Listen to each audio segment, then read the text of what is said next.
I'm Sheila Sage. Welcome to our Early Years Workshop. I'd like to introduce you to my colleagues.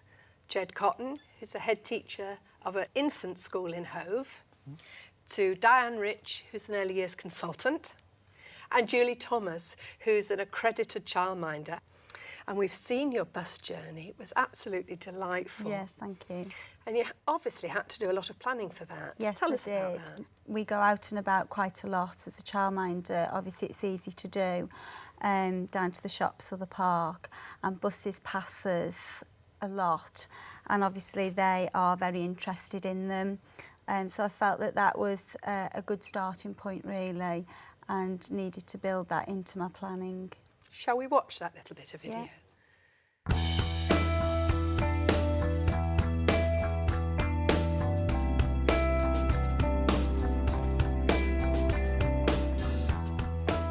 I wanted to see what they actually got out of the journey going on the bus and what they actually took in. Right, and what sort of things do you think you could do? Well, I thought one way of extending it was possibly for them to engage in imaginative and role play. And you could do a craft activity, and that could be big boxes and for them to make a bus or whatever. Right, so okay. that's to extend that. You can observe the children then, how they've used that experience of going out with the bus. They role play, That's a won't they? really good idea. So that could be quite A good. large box. Okay.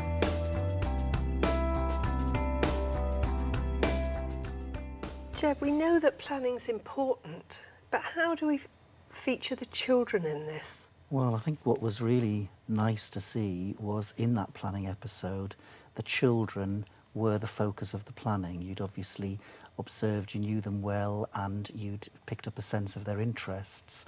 And then you were looking through the stepping stones to see where their interests could also give you opportunities to give them a range of experiences within the curriculum. But have we done people a disservice, Diane, sometimes by expecting them to plan everything out of existence? Well, I think the starting point for any planning has to be exactly what Julie did, and that is the children. It was that spark of, oh, they're interested in this. How can I take it on? How can I develop them? It's planning derived from children, not children fitted into the template of early learning goals and stepping stones. And I think that that's sometimes where people do feel sort of straitjacketed and squashed into a model that is not appropriate for the needs of very young children. Absolutely. But with all of that planning, you need to still have the resources, the free resources that you had out in the garden. Let's look at those.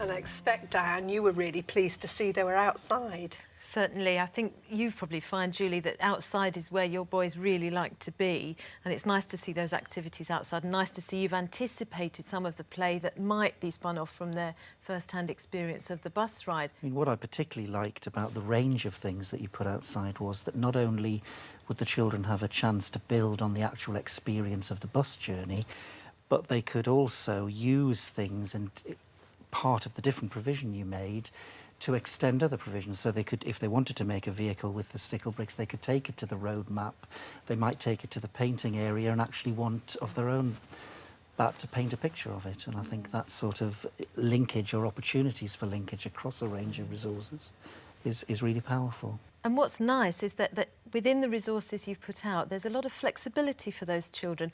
You're not directing them and saying you have got to make a bus or you've got to paint a bus or make bus tickets.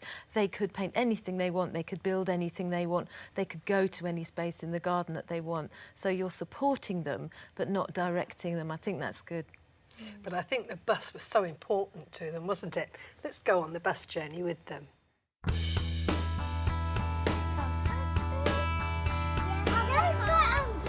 What was that noise?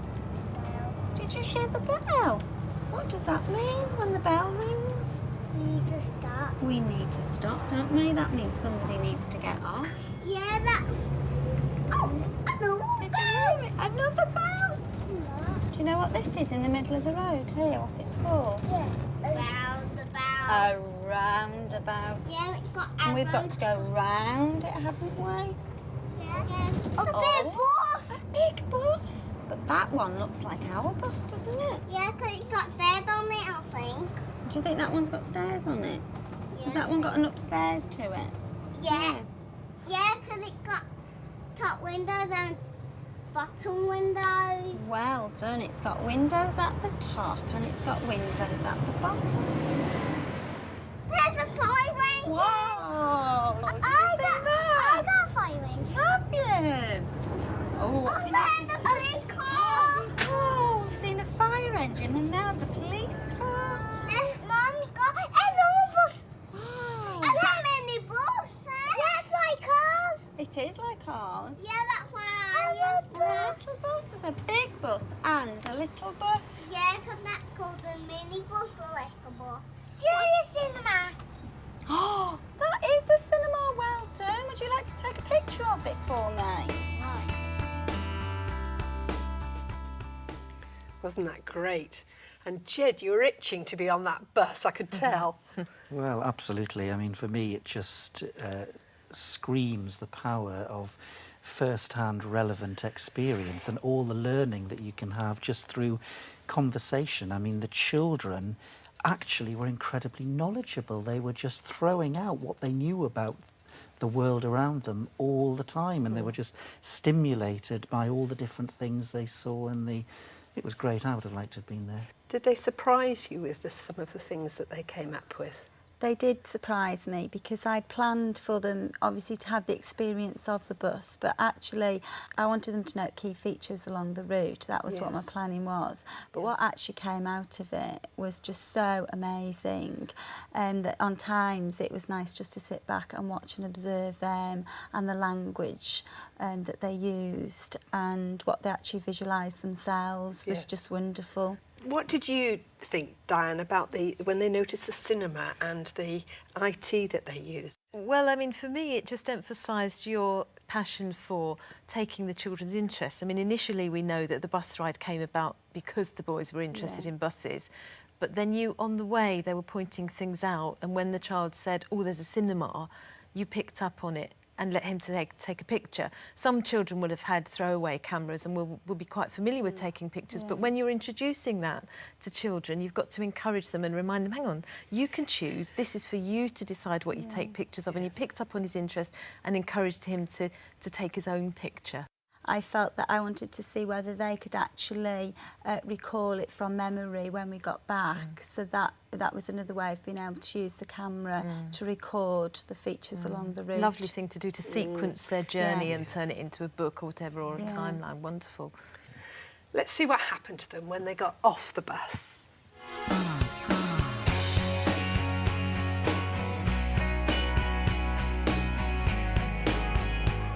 There's lots of numbers on here. Do you know what these are? Yeah. These are the times of the buses. So Yeah. can't see where our bus is because we had a 3 and a 7 and a 7 on our bus, didn't we? Yeah, but And look. oh look, a 3 and a 7 and a 7. Yeah, we went on that That one. was our bus, wasn't it? Yeah, look. Shall we stand here and see if we can see some buses coming? Riley, what numbers are on those buses there? There's a 1 and a 0 and a number 4 And the number 8. and an X on it as well.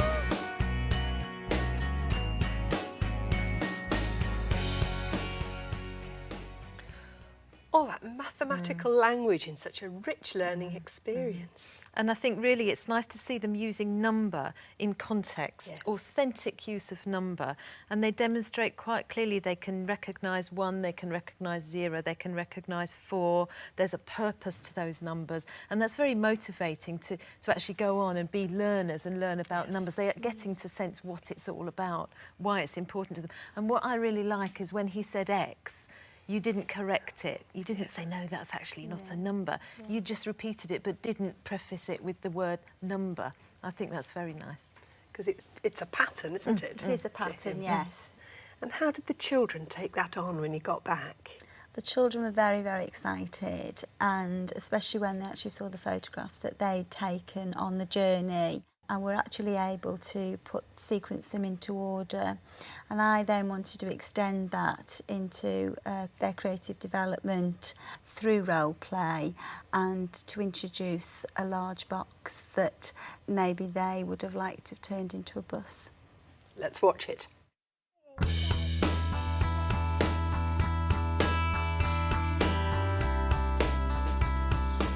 Oh, well done. We did, didn't we? We saw Tesco's. That's where Riley goes shopping with his dad. Then what did we see? What do you think that big box could be? A bus. Do you think it could be a bus? Oh, do you think we could make it look like a bus? Yeah. Shall we go and have a look? Right.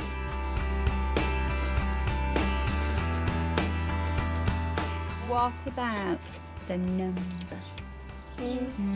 What number do I need to put on here? 3 and a 7 and a 7.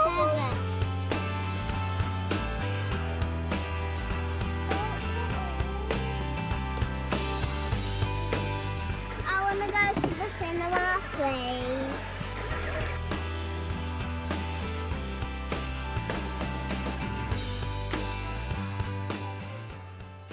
Could the children have played like that if they hadn't been on the bus? No, I doubt it. What they'd learned from that experience was they kind of understood a bit more about the world of buses. Before, especially Tom, who'd never been on a bus, only would have known that buses go along the road. But now he knows what it's physically like in a bus, so they can physically make one. He knows about the people in buses. He knows that buses go from a place and to another place, and that the 377 has a particular route. It includes the cinema. And you heard them ask to go to the cinema. They knew that bit about their world. Wonderful experience. First-hand experience. They can only do the incredible if they've had the experience on which to base their playing. I think what they've had is an emotional experience. And I think it's that emotional experience that's given them that opportunity to play so richly, don't you think? Yes, and just the joy of those numbers, the way they remembered the numbers, because it was relevant to them. It was very, very pertinent to a recent experience they'd had, and the numbers were alive because that was the number of their particular bus. Diane, what, for you, are the key learning experiences through that film? Well, I think the key learning experiences for practitioners watching this are that it's important to tune into children and what their interests are and really build on that and let that inform your planning, which is exactly what you've done, Julie. That the experiences we give children should be first-hand experiences, and then from those first-hand experiences, the curriculum really becomes very rich for them, and what they can do is really wonderful as a result, as we've seen. Thank you, Diane. I hope we've given you lots of food for thought to use back in your settings. I'd like to thank the panel members, and especially to you, Julie Thomas, for letting us go on that wonderful journey with you. Please join us next time on Early Years Workshop. But for now, goodbye.